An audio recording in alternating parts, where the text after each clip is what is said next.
British সরকারের মন্ত্রিত্ব থেকে সরে দাঁড়ানোর পর পার্লামেন্ট সদস্য পদ থেকেও পদত্যাগের চাপে আছেন বাংলাদেশ ক্ষমতাচ্যুত প্রধানমন্ত্রী শেখ হাসিনার ভাগ্নি। যুক্তরাজ্যের রাজধানী লন্ডনে তার বিরুদ্ধে চলছে বিক্ষোভ কর্মসূচি।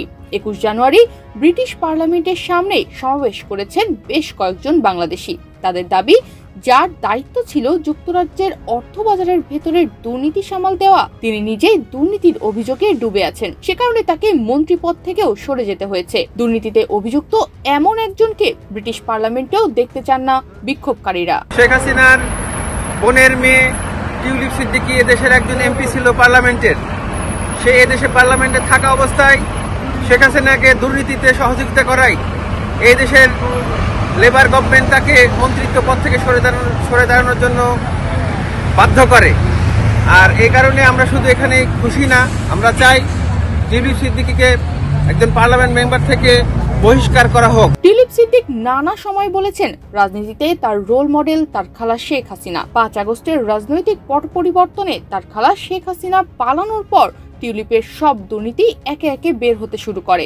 এমনকি শেখ হাসিনার মতো একজন দুর্নীতিগ্রস্ত কেউ কিভাবে তার রোল মডেল হয়, এ নিয়েও প্রশ্ন তোলে ব্রিটিশ গণমাধ্যম। একই সাথে রূপপুর পারমাণবিক বিদ্যুৎ প্রকল্পে অতিরিক্ত ব্যয় দেখিয়ে ১২.৬৫ বিলিয়ন মার্কিন ডলারের চুক্তি থেকে ৫ বিলিয়ন মার্কিন ডলার আত্মসাৎ এবং সর্বশেষ আব্দুল মুতালিফ নামে এক ব্যবসায়ীর কাছ থেকে বিনামূল্যে লন্ডনের অভিজাত এলাকায় ২ মিলিয়ন মূল্যের দুটি ফ্ল্যাট নেওয়ার অভিযোগ সহ আরও বেশ কয়েকটি কারণে মন্ত্রিত্ব হারাতে হয়েছে টিউলিপকে।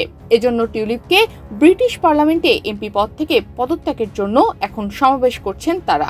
রাশিয়ার সঙ্গে বাংলাদেশের যে রূপপুর পারমাণবিক বিদ্যুৎ চুক্তি হয়েছিল, সেখানে প্রায় ৫৫,০০০ কোটি টাকা দুর্নীতি হয়েছে শেখ রেহানা এবং শেখ হাসিনার নেতৃত্বে। আমরা জেনেছি এবং ব্রিটিশ গণমাধ্যমে এসেছে যে শেখ রেহানার সে টাকাগুলোই হাত ঘুরে ইংল্যান্ডে এসেছে এবং শেখ রেহানা বা শেখ টিউলিপ ইতিমধ্যে সেই দুর্নীতির টাকায় ফ্ল্যাট কিনেছে উপহারের নামে। তাকে টিউলিপকে ইতিমধ্যে মন্ত্রী থেকে পদত্যাগ করতে বাধ্য করা হয়েছে। মন্ত্রী একটি সাময়িক দায়িত্ব, কিন্তু আমরা চাচ্ছি মন্ত্রিত্ব না, তাকে এমপি পদ থেকে দ্রুত অপসারণ করা হবে। আজকে আমরা এখানে এই ব্রিটিশ পার্লামেন্টের সামনে দাঁড়িয়েছি। আপনারা জানেন যে টিউলিপ সিদ্দিকী উনি লেবার গভর্নমেন্টের একজন মন্ত্রী ছিলেন এবং দুর্নীতি বিরুদ্ধে যিনি মন্ত্রী ছিলেন, উনি নিজেই কিন্তু দুর্নীতিগ্রস্ত। সুতরাং ওনাকে পদত্যাগ করতে হয়েছে। আমরা আজকে এখানে দাঁড়িয়েছি ওনার এমপি পদ থেকে পদত্যাগ করার জন্য। কারণ হচ্ছে গিয়ে একজন দুর্নীতিবাদ মানুষ কখনো ভালো কিছু সমাজে দিতে পারে না। এবং আমরা জানি যে ওনার পরিবার বাংলাদেশের যে দুর্নীতির যে মহোৎসব চালিয়েছিল গত ১৬ বছরে, সেটা ধারাবাহিকতা একজন বাংলাদেশ হিসেবে আমরা কিন্তু লজ্জিত।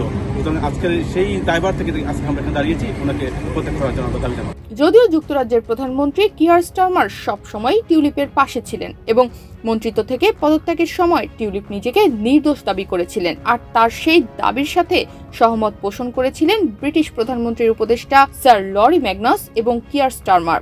এখন দেখার বিষয় শেষ পর্যন্ত কি সিদ্ধান্ত নেন ব্রিটিশ সরকার। তনিমা রহমান, বাংলাদেশ প্রতিদিন।